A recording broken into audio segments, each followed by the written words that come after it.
guys and welcome back to my channel सिर्फ IAS।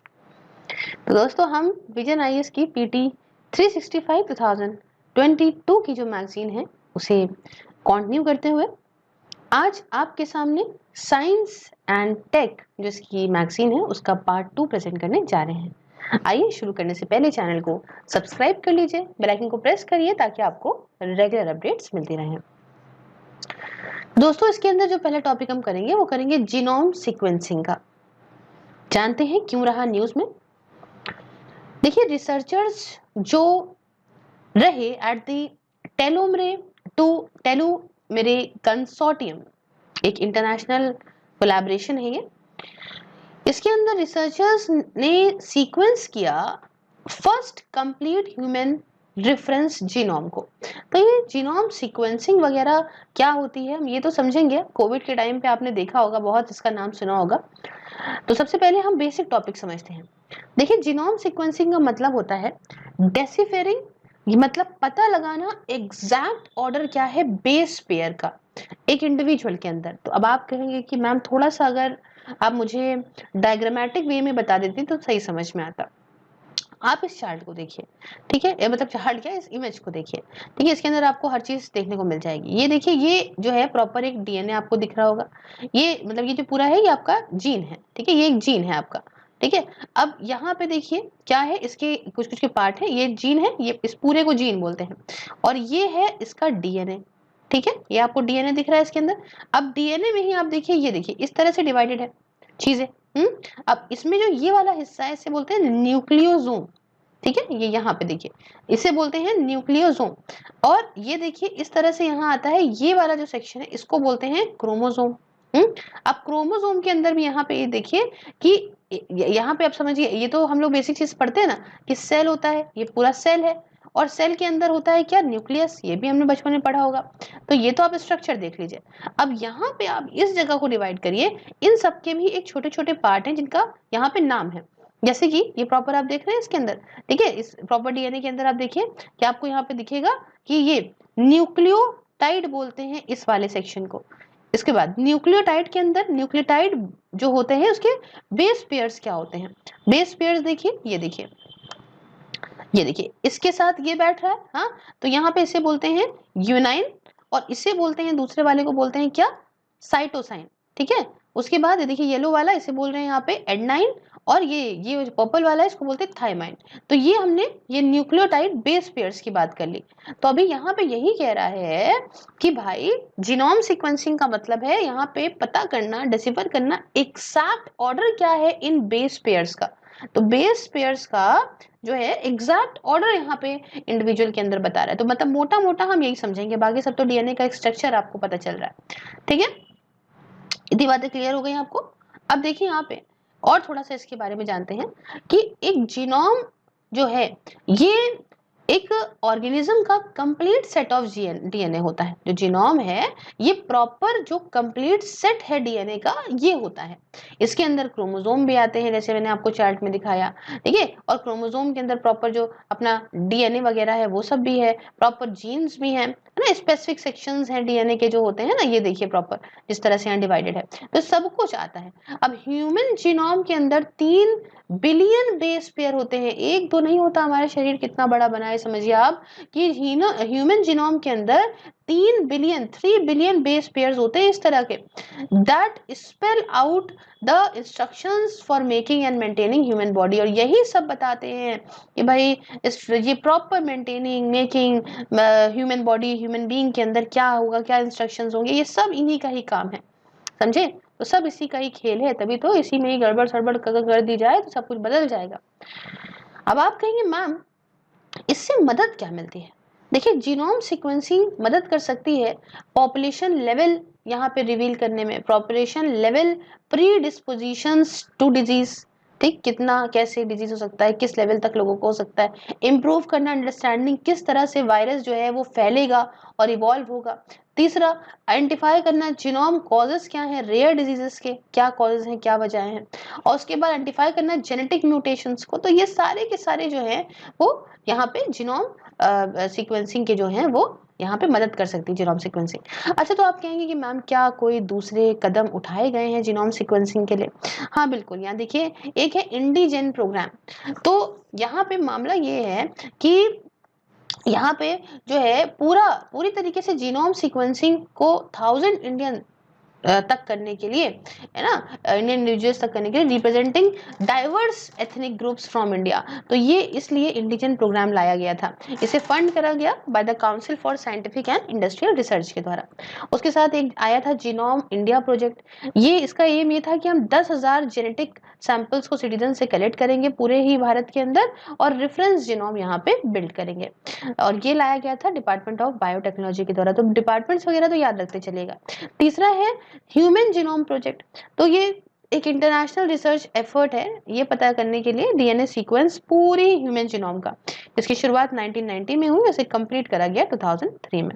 ठीक है, तो ये है। अच्छा, रिलेटेड न्यूज के बारे में थोड़ा जानकारी बहुत जरूरी है। तो ये नैनोपोर जीन सीक्वेंसिंग, ये क्या है? ये इनेबल करता है direct real time analysis long या आपका ऑफ लॉन्ग डीएनए या आरएनए फ्रेगमेंट्स के फास्टर और सस्ते दामों में, चीपर रेट में than previously possible with older technology. जो पहले पॉसिबल था पुरानी टेक्नोलॉजी से, ये उससे ज्यादा चीप, इससे ज्यादा फास्ट है। ये काम कैसे करता है? ये काम करता है by monitoring changes to a electrical current.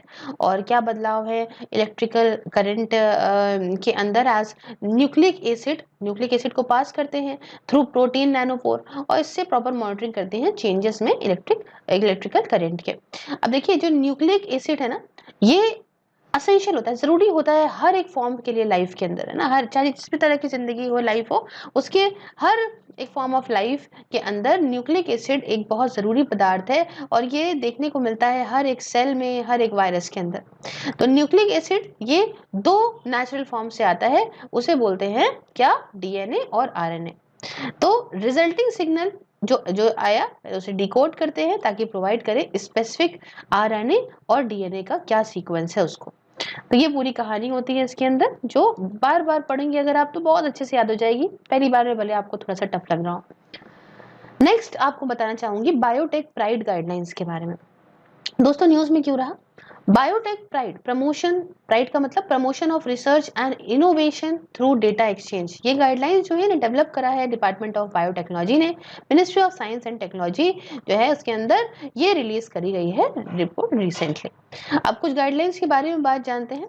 देखिए बायोटेक प्राइड गाइडलाइंस जो है इन्हें बनाया गया in conformity with principles of NDSAP, that is national data sharing and accessibility policy 2012 के अंदर, ताकि यहाँ पे इनेबल कर सके शेयरिंग, एक्सेस और स्टोरेज किसका? बायोलॉजिकल डेटा का। आज के टाइम पे जो बायोलॉजिकल डेटा है इंडिया के अंदर, ये इंटरनेशनल रिपोजिटरीज में डिपॉजिट है एंड यहाँ पे कोई गाइडलाइंस नहीं है इसको शेयर करने को लेके। और ये जो गाइडलाइंस है, ये जो ऊपर वाली गाइडलाइंस है, इनके अंडर ये रिस्पॉन्सिबिलिटी होगी डेटा जनरेटर की, प्रोड्यूसर की या सबमिटर की, कि ये डेटा को डिपॉजिट करे एक अप्रोप्रिएट डेटाबेस में, और जो भी नोटिफाइड डेटा डिपॉजिटरी है वहां पे प्रॉपर डेटा डिपॉजिशन होना चाहिए। उसके साथ डेटा विड्रॉल भी ग्रांट हो सकता है अगर इंडिविजुअल या ऑर्गेनाइजेशन जिसका डेटा यहाँ पे प्लेस करा गया है पब्लिकली एक्सेसिबल डेटा बेस पे, ये एक जस्टिफाइड रिक्वेस्ट करे डायरेक्टली या एक सबमिटर के माध्यम से with valid claims of the data. तो ये सारी गाइडलाइंस जो हैं ये इम्प्लीमेंट करी जाएंगी इंडियन बायोलॉजिकल डेटा सेंटर के माध्यम से eight regional centre for biotechnology supported by DBT, या दूसरे जो डेटा सेट्स हैं उनके द्वारा, या डेटा सेंटर्स जो हैं इनको भी प्रॉपर ब्रिज करा जाएगा IBDC से, that is Indian biological data centre से, विच विल बी कॉल्ड बायोग्रिड। तो बायोग्रिड क्या रहेगी? बायोग्रिड जो है ये एक नेशनल रिपोजिटरी रहेगी जहां पे हर तरह का बायोलॉजिकल नॉलेज, इंफॉर्मेशन और डेटा जनरेट किया जाएगा। किसके माध्यम से? रिसर्च के माध्यम से within the country, and यही रिस्पॉन्सिबल होगी इनेबल करने के लिए इसका exchange to facilitate research and innovation. दूसरा, डेवलप करने के लिए मेजर्स, सेफ्टी स्टैंडर्ड और क्वालिटी ऑफ डेटा सेट्स के, और इस्टेब्लिश करने के लिए detail modalities for accessing data. अब यहाँ पे बात करते हैं principles for responsible data sharing के बारे में। तो पहला, डेटा जो है हाई स्टैंडर्ड होना चाहिए, अनबायस्ड होना चाहिए और वेरीफिएबल होना चाहिए। दूसरा, कि प्रोटेक्शन हो प्रिवेसी और कॉन्फिडेंशियलिटी का, तीसरा ट्रांसपेरेंसी हो और चौथा पब्लिक एंगेजमेंट हो। तो ये तो हमने बात कर लिया। नेक्स्ट बात करेंगे अगर हम, तो ये दूसरा वाला जो एक बनाया हुआ है यहाँ पे बॉक्स, इसको भी समझ लेते हैं। तो ये देखिए यहाँ पे Modalities for data sharing shall be managed by IBDC under 3 categories। अब ये 3 कैटेगरीज क्या हैं? पहली चीज तो हो गया ओपन एक्सेस। ओपन एक्सेस का मतलब सारा डेटा जो भी आएगा ओपन एक्सेस कैटेगरी के अंदर, ठीक है, वो सारा डेटा जो आएगा ओपन एक्सेस कैटेगरी के अंदर। अच्छा, मोडालिटीज का मतलब समझते हो क्या होता है? हाँ, मतलब आधे बच्चे बोले मैम इसका हिंदी नहीं बताया। इसका मतलब होता है तौर तरीके, क्या तौर तरीके रहेंगे, ठीक है। तो अब क्लियर हो गया? अभी आगे बढ़ते हो। तो इसके अंदर क्या तौर तरीके? पहला ओपन एक्सेस की बात करें तो ओपन एक्सेस के अंदर सारा डेटा जो भी ओपन एक्सेस के अंदर आएगा, ठीक है, वो ओपन एक्सेस कैटेगरी के अंदर आएगा, वो जो जनरेट होगा पब्लिक फंडेड रिसर्च से, ये अवेलेबल होगा हर एक इंसान को अंडर फेयर का मतलब findable, accessible, interoperable and reusable principles के तहत। दूसरा मैनेज एक्सेस में क्या आता है? मैनेज एक्सेस डेटा वो सारे होते हैं जो शेयर होते हैं विद स्पेसिफिक रेस्ट्रिक्शन, जिन्हें डेटा प्रोड्यूसर या जनरेटर इंपोज करता है। इन केस डेटा जनरेट होता है पब्लिक फंड्स का यूज करके, तो रिस्ट्रिक्शंस ये इस्टेब्लिश करी जाती हैं by funding agency before its deposition. और नो एक्सेस का मतलब हो गया कि एक्सेस जो सेंसिटिव डेटा का है ये परमिट नहीं किया जाएगा, इवन इफ ये पब्लिक फंड्स को काहे ना यूज करके जनरेट किया जाए, लेकिन एक्सेस किसी को नहीं मिलेगा। क्लियर? नेक्स्ट टॉपिक की तरफ आते हैं। टॉपिक है राइबोन्यूक्लिक एसिड इंटरफेरेंस के बारे में। जानते हैं कि न्यूज में क्यों रहा? देखिए रिसेंटली क्या हुआ, आरएनए दैट इज राइबो, है ना, न्यूक्लिक एसिड इंटरफेरेंस, इसे आरएनए आई छोटा सा कह लीजिए, ये जो टेक्नोलॉजी है इसे सजेस्ट करा गया है पेस्टिसाइड को मैन्युफैक्चर करने के लिए। तो अब आप कहेंगे अच्छा मैम क्या आखिरकार प्रोसीजर रहेगा अगर मान लीजिए आरएनएआई को यूज करते हैं हम पेस्टिसाइड के अंदर? तो दोस्तों बात यह है कि साइंटिस्ट ने पहले आइडेंटिफाई करा प्रोटीन्स को, जिन प्रोटीन्स की जरूरत होती है पेस्ट को सरवाइव करने के लिए सेलुलर लेवल पे, ठीक है। पहले तो इसका पता लगा लिया, फिर आरएनएआई टेक्नोलॉजी का यूज करके इन्होंने क्रिएट करा एक स्पेसिफिक आरएनए को, ताकि प्रिवेंट कर सके इन सारे प्रोटीन्स को कि यही प्रोटीन ना बन पाए। समझिए आपको अगर मान लीजिए ऑक्सीजन की जरूरत है जीने के लिए, तो ऐसा कोई तरीका हो जाए कि ऑक्सीजन ही ना बने तो ऑटोमेटिकली आप मर जाएंगे, है ना, सिंपल सी बात है ना। तो ऐसे ही जो पेस्ट को जिस प्रोटीन की जरूरत होती है जीने के लिए, वैसे ही उसी प्रोटीन को यहाँ पे प्रिवेंट कर दें उस प्रोटीन का बनना ही, ये यहाँ पे आरएनए टेक्नोलॉजी का यूज करके करने की कोशिश करी गई। तो इससे क्या होगा, इससे मदद मिलेगी कि सिर्फ स्पेसिफिक पेस्ट को ही टारगेट करा जाएगा, और इसलिए जो फ्रेंडली इंसेक्ट होते हैं, जैसे आप पेस्टिसाइड फालतू कोई भी डालते हो तो इससे इंसेक्ट वगैरह सब मर जाते हैं। तो जैसे बीज, अर्थवॉर्म्स वगैरह ये तो अच्छे हैं ना,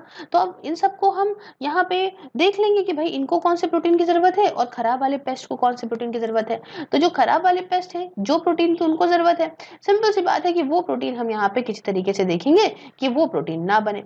तो जब वो प्रोटीन नहीं बनेगा तो ऑटोमेटिकली जो है वो काम अपना बन जाएगा, है ना। तो आरएनए मॉलिक्यूल्स ये एक्सटर्नली डिलीवर करते हैं टू प्लांट्स, कर सकते हैं कैसे, थ्रू एप्लीकेशंस लाइक स्प्रे के माध्यम से, स्टेम इंजेक्शन के माध्यम से, रूट ड्रेंचिंग के माध्यम से, सीड ट्रीटमेंट के माध्यम से, किसी भी तरीके से आरएनए मॉलिक्यूल्स को यहाँ पे एक्सटर्नली बाहर से ही डिलीवर कराया जा सकता है प्लांट को।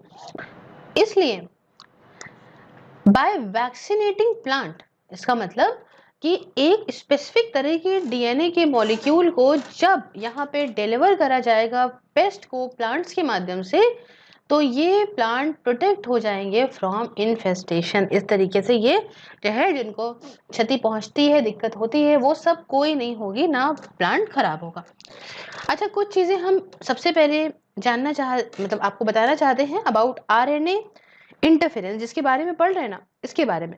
बट इसके पहले हम थोड़ा सा बेसिक चीजों को, याद है आपको, बायोलॉजी की कुछ चीजें आपको समझाना जरूरी है।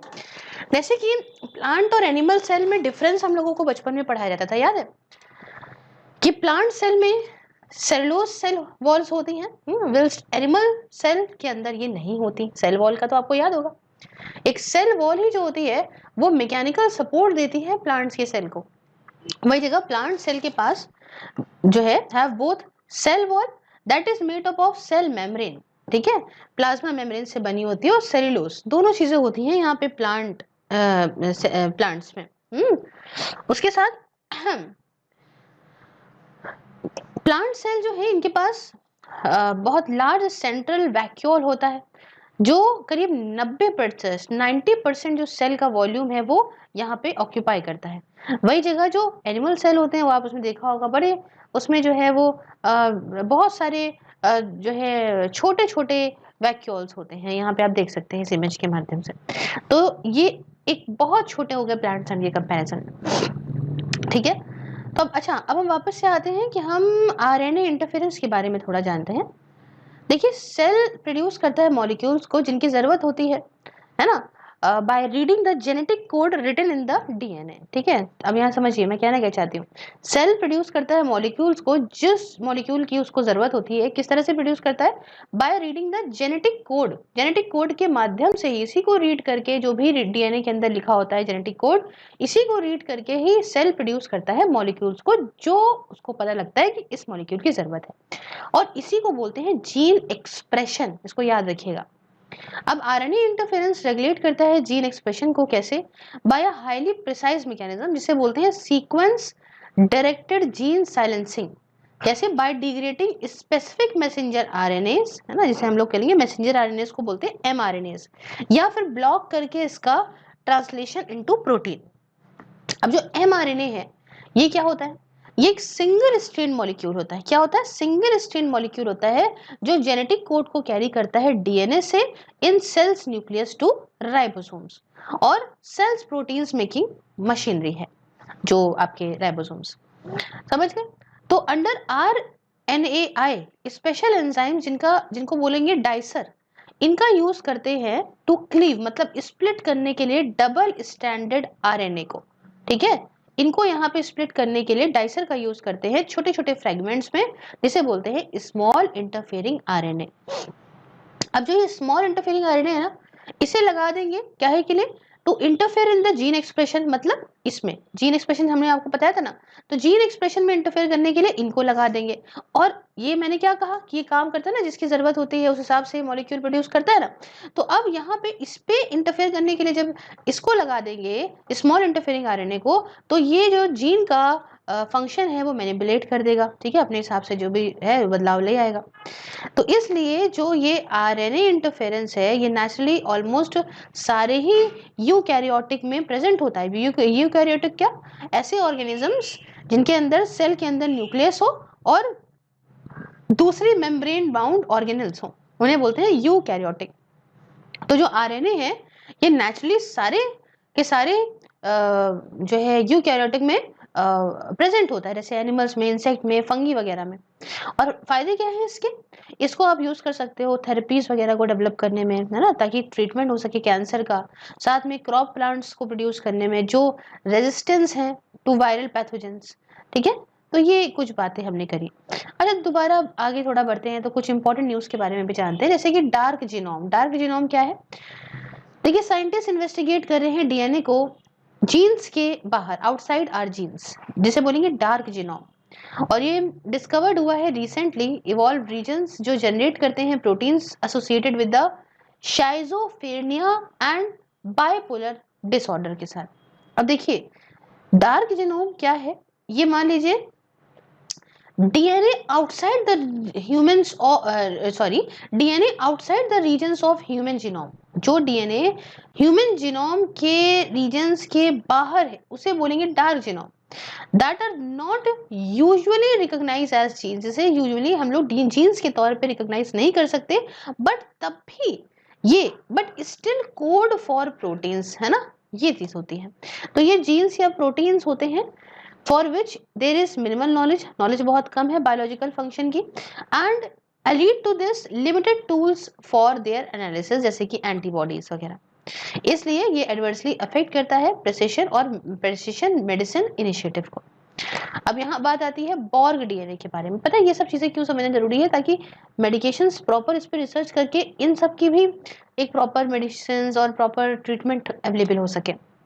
क्योंकि कोई ना कोई ऐसी चीज है, कहीं ना कहीं रुकावट बन जाती है।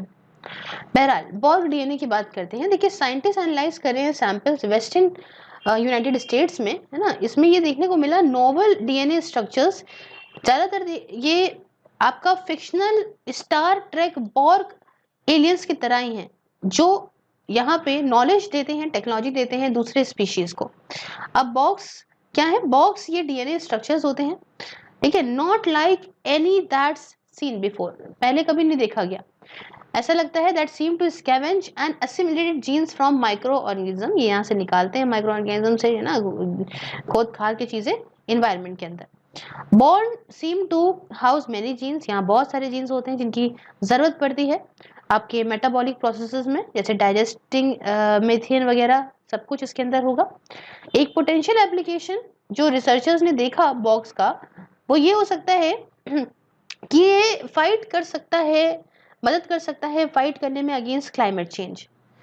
बॉक्स जो है वो एक्स्ट्रा क्रोमोसोमल एलिमेंट्स हैं, इसका मतलब कि इनके जो डीएनए सीक्वेंस हैं ये क्रोमोसोम्स के बाहर देखने को मिलेंगे, है ना, that lie within nucleus of most cells, है ना, ज्यादातर सेल्स में ऐसे होता है, लेकिन इनके बाहर दिखेंगे। एंड इसके अंदर ज्यादातर जो है ऑर्गेनिज्म का जेनेटिक मटेरियल यहाँ पे कंटेन करता है, होता है।